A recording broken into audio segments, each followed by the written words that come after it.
겨울이 성큼 다가오고 있음을 온 몸으로 느낄 수밖에 없는 주일 아침입니다. 이 아침 여기까지 찾아 나오신 모든 분들을 주님의 이름으로 환영합니다. 먼저는 영혼이 잘 되는 은혜가 있기를 축원합니다. 다음으로는 영혼이 잘 됨 같이 범사가 잘 되고 강건하시기를 진심으로 축원합니다. 반갑습니다. 저희들이 10월 달을 맞이해서 종교개혁 정신을 담고 있는 5가지의 오직, Five Sola라고 부르는데, 이 5가지의 오직이 오늘날 우리들에게 어떤 의미가 있는가를 생각해 보고 있었습니다. 오직 성경과 오직 그리스도의 다음으로 오늘은 오직 은혜에 대해서 살펴보기를 원합니다. 오직 은혜란 쉽게 설명하면 죄인인 인간의 구원은 오직 그리고 전적으로 하나님의 은혜로만 가능하다, 그런 말입니다. 믿으십니까? 하나님의 은혜로만 가능합니다. 다른 오직들과 마찬가지로 이 부분에서도 오직이 굉장히 중요합니다. 종교개혁 당시의 교회가 성경의 권위를 부인하지는 않았습니다만 오직 성경만이 유일한 권위라는 것을 인정하지 않았다는 것이 문제가 되었습니다. 당시의 교회들이 그리스도의 중보자 역할을 부인하지는 않았지만 오직 그리스도만이 우리의 유일한 중보자이시며 우리의 유일한 구원자이심을 인정하지 않았던 것이 문제였음을 확인했습니다. 구원의 문제도 마찬가지입니다. 당시의 교회가 구원에 있어서 은혜를 말하지 않은 것은 아니었습니다. 그러나 오직 은혜로만 구원을 얻는다, 받는다, 이렇게 인정하지는 않은 것입니다. 은혜를 받는 통로로서 성례 참여라든가 부족한 공로를 채워 면벌케 하는 면죄부 같은 것, 이외에도 다양한 이슈를 대동해서 결과적으로는 인간의 공로가 구원의 은혜를 가까이 하게 만드는 결정적인 계기라고 생각을 한 것입니다. 하지만 은혜와 공로가 함께 일할 수 있다라고 하는 그 당시 교회의 가르침에 대하여 성경은 정확하게 반대의 말씀을 우리에게 줍니다. 로마서 11장 6절의 말씀을 제가 읽겠습니다. 만일 조금 앞의 문장을 이해시키는 차원에서 조금 무엇을 덧붙이냐면 만일 우리의 구원이 은혜로 된 것이면, 이렇게 읽으시면 됩니다. 만일 저와 여러분의 구원이, 저와 여러분의 모든 삶의 구원이 은혜로 된 것이면 행위로, 공로로, 선행으로 된 것이 말미암지 않음이니 그렇지 않으면 은혜가 은혜 되지 뭐한다고요? 못한다라고 되어 있습니다. 무슨 말입니까? 은혜이거나 아니거나 둘 중에 하나입니다. 은혜는 맞는데 그래도 이것은 우리가 행해야 된다라고 말할 수 없다는 겁니다. 은혜가 맞으면 끝까지 오직 은혜라고 말해야 된다, 그 말입니다. 그래서 그 당시 교회에 반하여 종교개혁자들은 교회에 말하기를 그렇지 않다, 우리의 구원은 오직 하나님의 은혜로만 가능하다라고 외쳤던 것입니다. 오늘 우리가 읽었던 에베소 2장 8절의 말씀에도 뭐라고 되어 있습니까? 너희는 그 은혜에 인하여 믿음으로 말미암아 구원을 받았으니 이것은 너희에게서 난 것이 아니라 하나님의 선물이라 라고 되어 있습니다. 그 은혜에 의하여입니다. By grace입니다. 우리가 구원받은 그 은혜, 구원의 궁극적인 근거와 궁극적인 모든 내용이 바로 하나님의 은혜입니다. 믿음으로 말미암아, 굳이 영어를 한다면 through faith입니다. 믿음을 통해서입니다. 그건 수단입니다. 그건 방법입니다. 우리의 구원의 궁극적인 은혜는 그것은 그것은 바로 은혜라는 거예요. 은혜로 말미암아 구원을 받았다. 믿음에 의하여 구원을 받은 것이 아니다. 행위에 의하여 구원을 받은 것이 아니다. 믿음은 수로 통하는 것이다. 말미암은 것에 불과하지 우리의 궁극적인 구원의 근거와 원인은 오직 하나님의 은혜라. 그건 하나님의 선물이라. 이렇게 말씀하는 것입니다. 자, 그렇다면 여러분 8절에 기록된 그 은혜, 그 은혜는 무슨 은혜를 말씀하는 것일까요? 오늘 우리가 읽었던 4절의 말씀에 이렇게 되어 있습니다. 같이 한번 읽어볼까요? 긍휼이 풍성하신 하나님이, 우리가 그 은혜로 말미암아 그 은혜에 의하여 구원을 받았는데 그 은혜가 뭔가 4절에 보면 우리를 불쌍히 여기시고 우리를 사랑해 주신 은혜라고 말합니다. 누군가를 불쌍히 여길 수 있습니다. 참 안 됐다, 저 사람 참 딱하다. 누군가는 불쌍히 여길 수 있는 마음이 있습니다. 그러나 불쌍히 여겨주셨을 뿐 아니라 그를 뭐 했다고요? 사랑해 주셨다, 그 말입니다.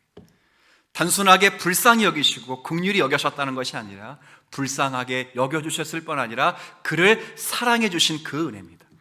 어떻게 사랑해 주셨지요? 5절과 6절을 제가 읽겠습니다. 허물로 죽은 우리를 그리스도와 함께 살리셨고 또 함께 일으키시사 그리스도 예수 안에서 함께 하늘에 앉히셨다라고 말씀하고 있습니다. 그리스도와 함께 살리셨고 또 함께 일으키셨고 그리스도 예수 안에서 하늘에 앉히신 그 사랑으로 말미암아 우리를 구원해 주셨다, 이렇게 말합니다.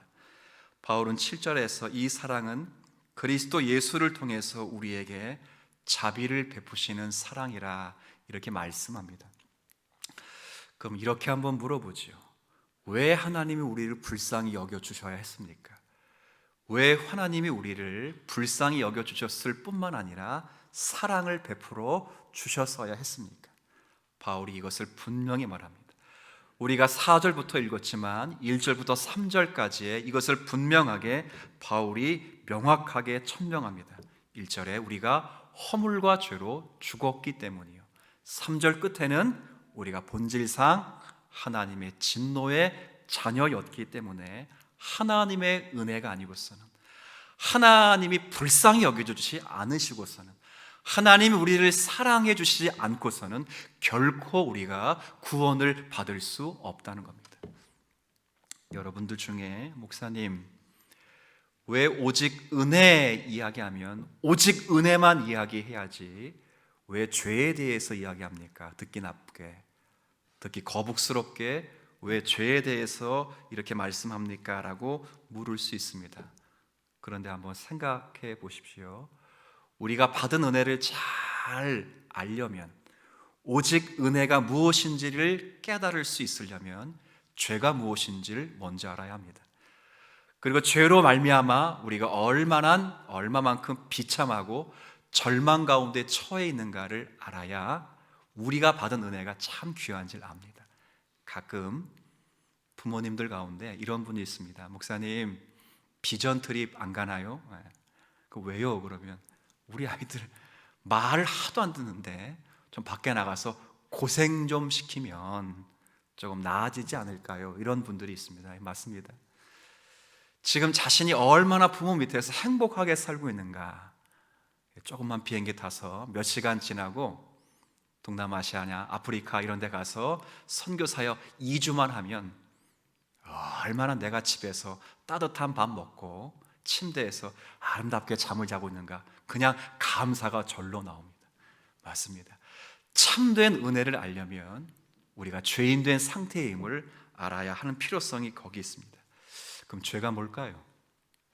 성경에 말하는 죄가 뭘까요? 우리는 죄 그러면 흔히들 이렇게 생각을 하지요. 나쁜 행동, 나쁜 짓, 혹은 도덕적으로나 윤리적으로 비난받아 마땅할 그런 행위라고 생각합니다. 맞습니다. 나쁜 짓, 나쁜 행동, 나쁜 행위, 이건 죄입니다. 이걸 해서는 안 됩니다. 그러나 성경이 1차적으로 우리에게 말하는 죄는 그런 죄가 아닙니다. 성경이 우리에게 말하는 죄는 항상 하나님의 뜻에 반역하는 것입니다. 하나님의 뜻에 불순종하는 것입니다. 하나님의 뜻에 반역하고 불순종하는 것 가운데 가장 큰 반역과 불순종은 하나님을 불신하는 것입니다. 하나님을 믿지 않는 것이 죄요, 마땅히 하나님을 경배해야 될 사람들이 하나님을 경외하지 않고 사랑하지 않는 것이 가장 큰 죄입니다. 하나님을 불신하는 사람들은 결코 그래서 자신의 죄를 스스로 해결할 수 없습니다. 하나님을 신뢰하지 않고 하나님을 의지하지 않기 때문에 결코 스스로가 죄를 해결할 수 없는 것입니다. 제임스 몽고메리 보이스라는 목사님이 계십니다. 이분이 오직 은혜라는 것을 강론하시면서 뭐라고 표현했냐면, 하나님께 죄를 짓는 것은 마치 루비콘 강을 건넌 것과 같다, 이렇게 비유했습니다. 루비콘 강은 이탈리아 북부에 있는 작은 강입니다. 이 강은 기원전 49년경에 로마 제국 시대에 율리우스 카이사르라는 사람이 정적이었던 폼페이우스를 제거하기 위해서 건너온 강입니다. 당시 로마법에 의하면 루비콘 강을 건널 때는 모든 군사들이 무장을 해제해야 합니다. 로마 제국, 로마 수도에서 루비콘 강을 건너 제국을 확장하기 위하여 나아갈 때는 다 무장을 하고 나아가지만, 전쟁에 승리하고 루비콘 강을 건너서 다시 로마 시내로 돌아올 때는 반드시 무장을 해제해야 하는 법이 있습니다. 왜냐하면 로마 제국에 충성하기를 맹세하는 다짐입니다. 그런데 카이사르가 무장을 한 채 많은 군단을 이끌고 그 강을 건넌 것입니다. 정적이었던 폼페이우스를 제거하기 위함입니다. 돌이킬 수 없습니다. 그때 한 말, 유명한 말이 있죠. 주사위는 던져졌다 하는 말이 그때 카이사르가 한 말입니다. 돌이킬 수 없다는 겁니다. 전쟁만이 남았다, 그 말입니다. 똑같습니다. 말하자면 죄인이 루비콘 강을 건넌 것은, 무장한 채로 루비콘 강을 건넌다면 돌이킬 수 없는 엄청난 결과를 초래할 수밖에 없다, 그 말입니다. 돌이킬 수 없다는 거예요. 죄인이 루비콘 강을 건넜다는 것은 이제 남은 것은 하나님 앞에 진노와 심판밖에 없다는 거예요. 하나님은 거룩하신 하나님이시기 때문에 그 죄를 무시하고 그냥 지나치지 않습니다. 반드시 하나님은 그 죄에 대해서, 루비콘 강을 건넌 사람들에 대해서 그 죄에 대해서 묻고 책망하실 것입니다. 죄의 결과가 무엇입니까? 로마서 6장 23절에 분명히 언급되어 있듯이 죄의 결과는 사망입니다. 육체적인 죽음이요, 그리고 영적인 죽음인 것입니다. 죄책으로 말미암아 모든 사람들이 죄인으로 선고되었을 뿐 아니라 오염으로 말미암아 모든 사람들이 전 인격에 하나님을 바르게 섬길 수 없는 타락의 지경에 이르렀습니다. 지성으로는 하나님의 뜻을 이해할 수 없게 되었고, 우리의 감성으로는 하나님을 사랑할 수 없는 자리에 이르게 되었습니다. 우리의 의지로는 하나님의 뜻에 순종할 수 없는 자리로 타락하고 말았습니다. 우린 그랬습니다. 하나님을 스스로 찾아갈 수 없고, 하나님을 찾을 뿐 아니라 하나님께 대하여 깨닫는 자도 없었습니다. 로마서 3장에 따르면 헬라인도 유대인도 다 죄 아래 있고 의인은 없나니 하나도 없으며 깨닫는 자도 없고 하나님을 찾는 자도 없고 선을 행하는 자도 없도다라고 말했습니다. 설상가상으로 시편 53편 1절에는 시인은 이렇게 말합니다. 어리석은 자는 그의 마음에 이르기를 하나님이 없다 하도다라고 말합니다. 또다시 바울은 로마서 1장 28절에 이렇게 죄인들에 대해 말합니다. 마음에 하나님 두기를 싫어하매라고 말씀합니다. 무슨 말입니까? 하나님이 찾아오셔서 우리를 다시 살려주지 않으면 결코 우리는 참혹한 죄의 상태에서 헤어나올 방법이 없다, 그 말입니다. 성경은 모두가 다 우리를 죄인이라고 말할 때 의미하는 바가 이런 것입니다. 우리는 그저 중립적인 죄인이 아닙니다. 죄도 행하고 의도 행하고 그런 죄인이 아닙니다. 소극적인 죄인도 아닙니다. 어쩔 수 없이 죄를 행했지만 모든 면에 있어서는 적극적으로 하나님을 찾고 하나님 앞에 선을 행하는 그런 죄인이 아닙니다. 우리 모두가 의지적으로 하나님을 마음에 두기 싫어한 사람이고 하나님이 없다 했던 사람들이고 하나님을 찾지도 않았으며 혹 신을 찾아도 깨닫지 못하는 사람들이었습니다. 여러분, 인간 관계에서는 여러 관계가 포함됩니다. 물론 원수 같은 관계도 있지요. 그러나 가족 관계, 친구 관계, 교우 관계라고 하지요. 그리고 공동체 관계, 사제 관계, 여러 관계가 있습니다. 그러나 하나님의 뜻에 반역한 모든 사람들은 하나님과 관계에서는 원수 관계밖에는 없는 것입니다. 하나님을 대적하고 있는 것이 이게 본질상 진노의 자녀이기에 하나님은 반드시 우리를 죄에 대해서 물을 것이고 우리는 스스로 이 참혹한 상태에서 나올 방법이 없는 것입니다. 그런데 오늘 본문에 보면 놀라운 사실은 긍휼에 풍성하신 하나님께서 우리를 사랑하신 그 큰 사랑으로 인하여 허물과 죄로 죽었던 우리를 그리스도와 함께 살려주신 것입니다. 이게 은혜입니다. 무엇이 은혜입니까? 하나님이 죽어버린 나를 찾아오신 것이 은혜입니다. 죽어버린 나를 찾아오셨을 뿐 아니라 그리스도 예수 안에서 우리를 살려주신 것이 은혜입니다. 그리스도 예수 안에서 우리를 살려주실 뿐 아니라 그리스도 예수 안에서 우리를 하늘에 앉히시고 내가 세상을 이겼노라 말씀하신 것처럼 세상을 넉넉히 이길 승리자로 우리를 세워주신 것이 은혜입니다. 우리의 힘으로 할 수 없습니다. 오늘 찬송가 544장을 불렀습니다. 울어도 못하네, 힘써도 못하네, 참아도 못하는 것입니다. 아무리 울어도 우리의 죄를 눈물로 씻을 수 없습니다. 아무리 힘써도 우리의 말과 행실로 하나님께 구원을 받을 수 없습니다. 아무리 참아도 하나님의 진노를 참을 사람이 없습니다. 우리의 마지막 방법은 하나님이 그리스도 예수 안에서 찾아오신 그 은혜를 믿음으로 받고 그의 믿음으로 말미암아 구원을 얻는 것입니다. 이 은혜가 우리 가운데 이미 있었음에 감사하실 수 있는 저와 여러분이 되었으면 좋겠습니다. 혹시 우리 가운데 아직도 이 은혜를 받아들이지 못한 분이 계시다면 흔히 말하듯 요단강을 건널 때까지는 끝난 것이 아님을 믿고 비록 루비콘 강을 건넜을지라도 요단강을 건너기 전까지 긍휼에 풍성하신 하나님이 찾아와 주신 그 사랑과 그리스도로 만드신 구속의 은혜를 믿음으로 받아들여 죄 사함 받고 구원 얻는 은혜가 있기를 주님의 이름으로 축원합니다. 그래야 합니다. 전부 은혜입니다. 우리 스스로가 그 은혜를 받거나 쟁취할 대상이 어느 누구도 없습니다. 자, 그런데 성경은 하나님께서 죄인을 긍휼히 여겨 사랑해 주신 것이 은혜라고 말하면서 한 걸음 더 나아갑니다. 이 긍휼과 사랑하심이 아무에게나 나타나지 않고 선택하신 자에게 나타난다 이렇게 말합니다. 여러분에게 하나님의 은혜와 하나님의 사랑과 긍휼이 나타났습니다. 그러나 여러분에게 은혜와 긍휼과 사랑이 나타나는 것은 하나님이 조건 없이 여러분을 선택하신 결과입니다. 로마서 9장 10절부터 13절을 제가 조금 읽어드리죠.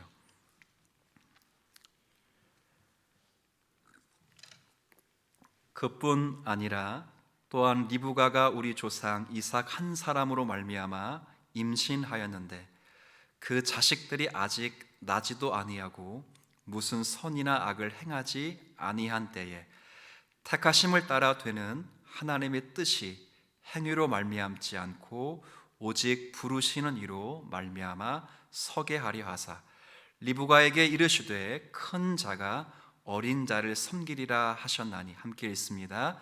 기록된 바 내가 야곱은 사랑하고 에서는 미워하였다 하심과 같으니라. 아멘. 큰 맥락을 소개하자면 하나님의 백성이 되는 것은 이겁니다.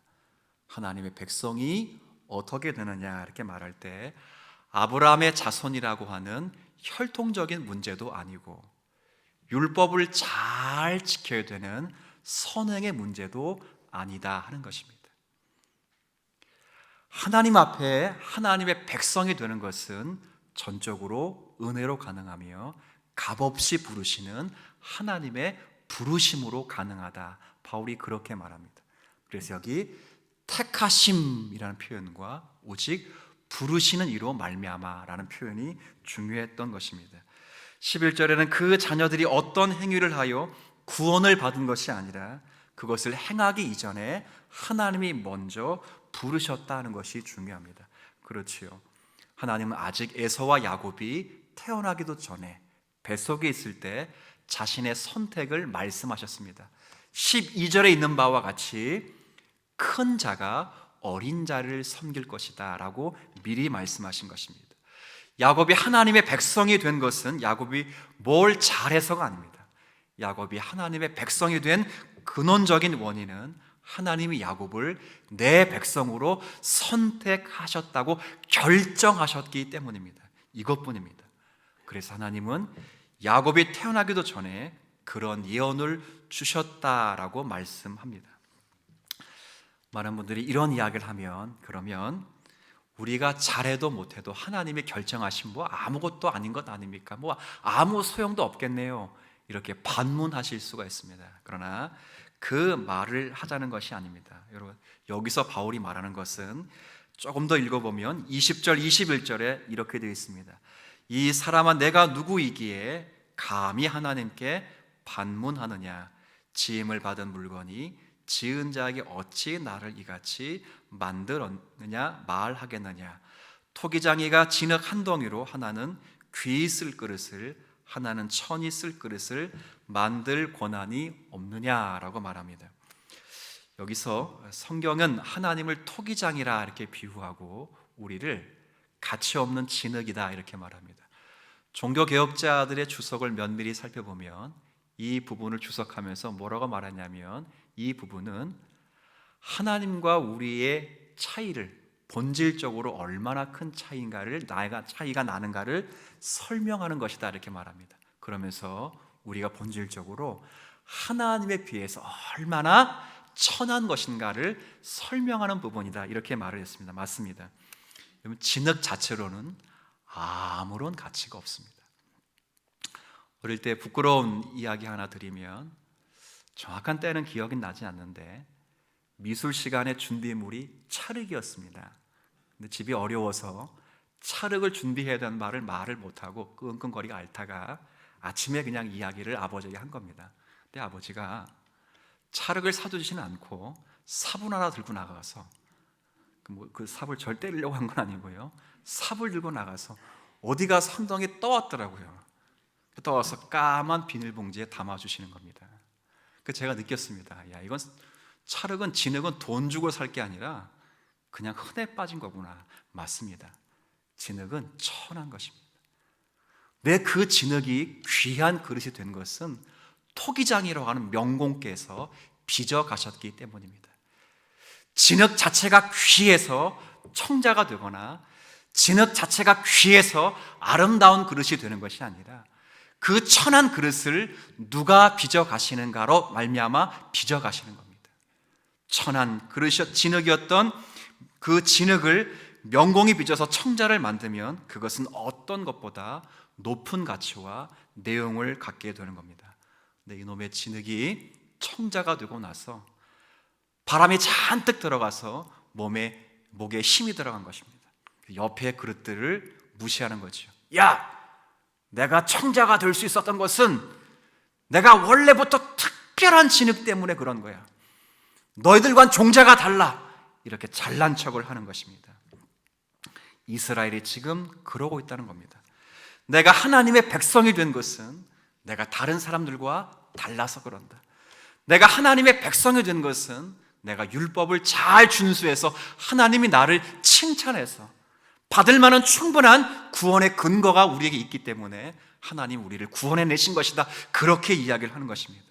그러나 본문이 분명히 말씀하셨듯이 진흙이 중요한 것이 아니라 그것을 잡고 그것을 고귀한 그릇으로 만드신 하나님이 훨씬 중요한 것입니다.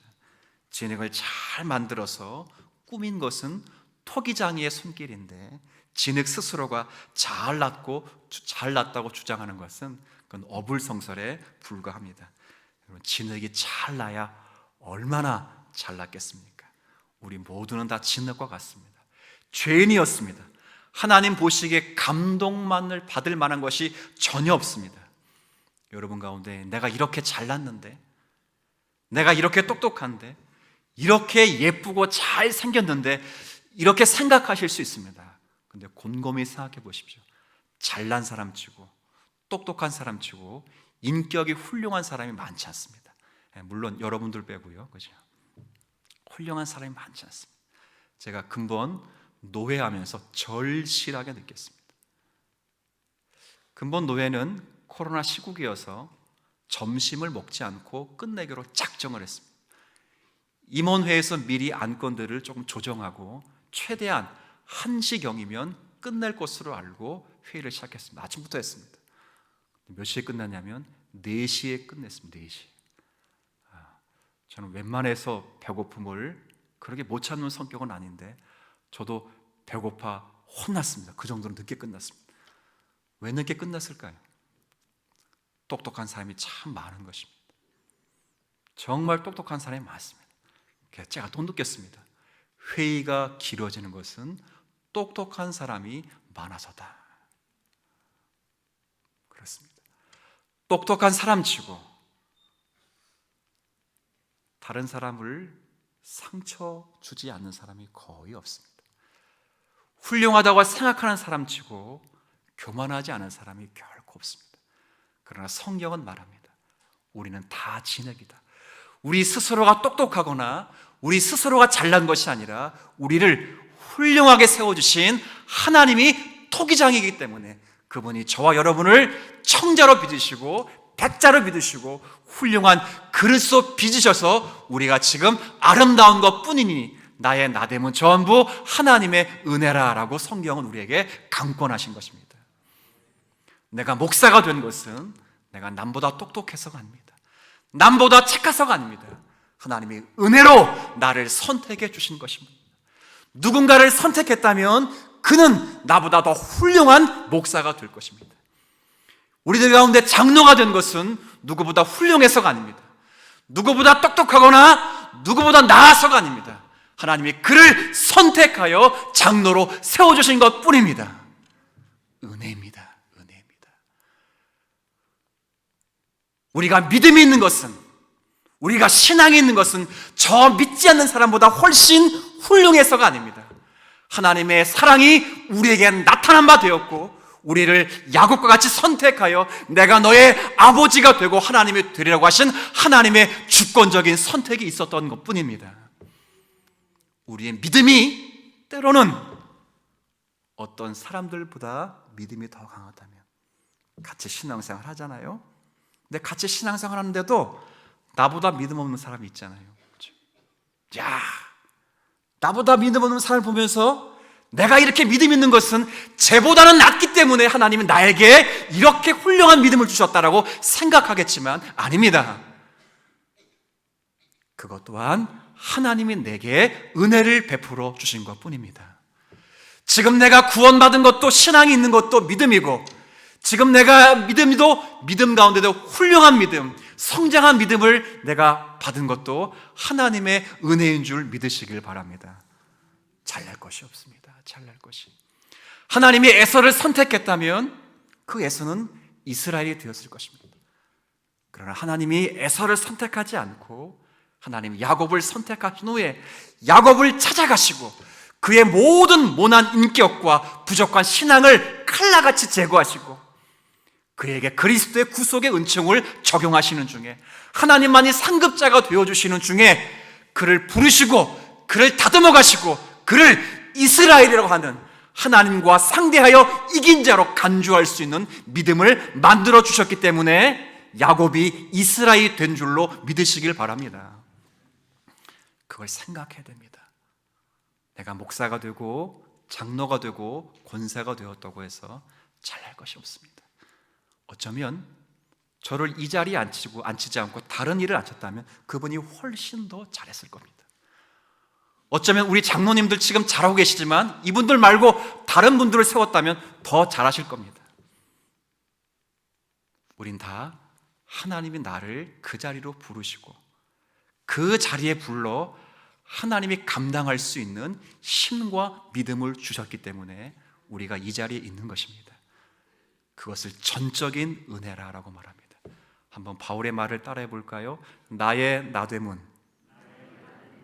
전부입니다. 오직입니다. 조금이 유리한 게 아니에요. 대충 99% 이게 아니고, 아니면 99.99% 아니고, 전부 하나님의 뭐라고요? 은혜입니다.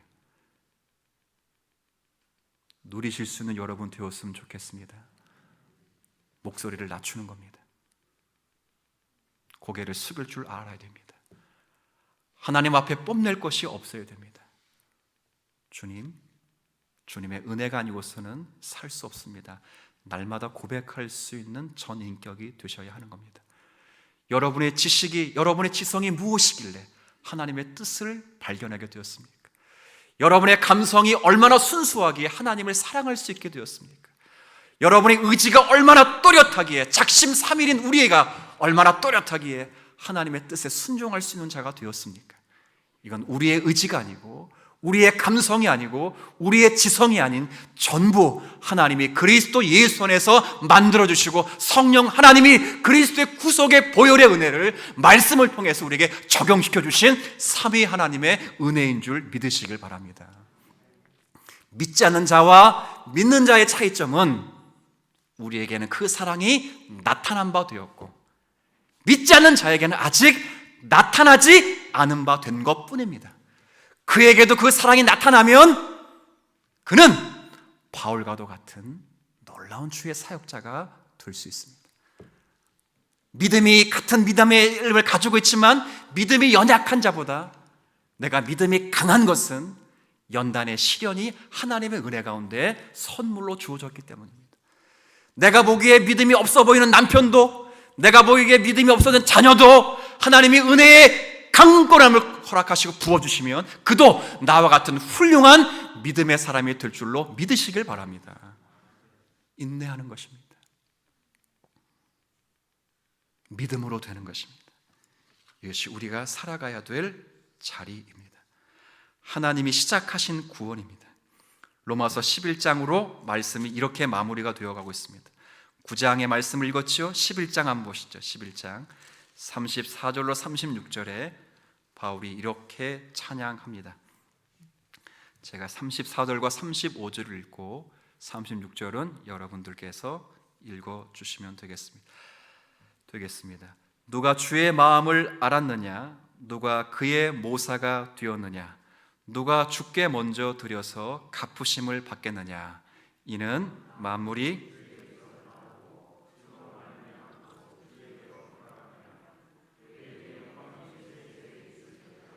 아멘. 이 마지막 고백을 직역하면 오직 영광은 하나님께만 있다 그 말입니다. 오직 영광은 그리고 하나님께로부터만 나온다. 직역입니다. 오늘 번역본이 더 어려워요. 직역은 오직 하나님께만 영광이 있고 오직 영광, 그 영광은 하나님께로부터만 나온다 그 말입니다. 주에게서 나오고 주로 말미암고 주로 돌아갑니다. 근데 우리는 34절에 누가 주의 마음을 알았느냐? 누가 주의 모사가 되었느냐? 35절에 누가 주께 먼저 드려서 갚으심을 받겠느냐? 쉽게 설명하면 누가 하나님께 조건을 충족하여 은혜를 받겠느냐? 그럴 자가 아무도 없다 그 말입니다. 하나님이 시작하신 구원입니다. 우리가 알기도 전에 우리가 죄인 되었을 때 하나님이 자기 아들을 내어주어 만드신 구원입니다. 시작하신 그분께서 그리스도 예수의 날까지 이루실 그 구원의 은혜입니다. 마치 우리가 하나님의 동역자인 양 의수되는 사역자들에 대해서는 성경이 아는 바가 없습니다. 정말 하나님의 은혜를 간직하고 그 깊이와 너비와 높이의 크신 은총을 날마다 생각하고 하나님의 은혜를 채워주실 뿐 아니라 그 은혜의 깊이를 체험케 해달라고 날마다 기도하실 수 있는 성도들이 되어야 합니다. 설교를 정리하지요. 1779년에 아메리카 대륙의 흑인 노예 상인이었다가 회심해서 설교자로 변한 존 뉴턴이라는 분이 계십니다. 이분이 만든 불후의 찬송가가 Amazing Grace입니다. 우리나라 찬송가로는 305장입니다. 나 같은 죄인 살리신 주 은혜 놀라워 잃었던 생명 찾았고 광명을 얻었네. 이것을 직역해 보면 이렇습니다. 놀라운 그 은혜, 그래서 Amazing Grace입니다. 놀라운 그 은혜, 죄인 죄수와 같은 나를 구원하시니 이 얼마나 달콤한가. 나는 한때 잃어버린 바 되었지만 다시 찾은 바 되었고 눈이 멀었지만 이제는 본다네. 이런 의미입니다. 여러분, 이 은혜의 달콤함을 날마다 맛보시기를 주의 이름으로 축원합니다. 시인의 고백처럼 주의 말씀이 송이꿀보다 달도다 하신 그 말씀처럼 정말 주의 은혜를 날마다 체험하면서 겸손과 기쁨으로 하나님께 감사로 나아가는 오늘의 말씀이 되었으면 좋겠습니다.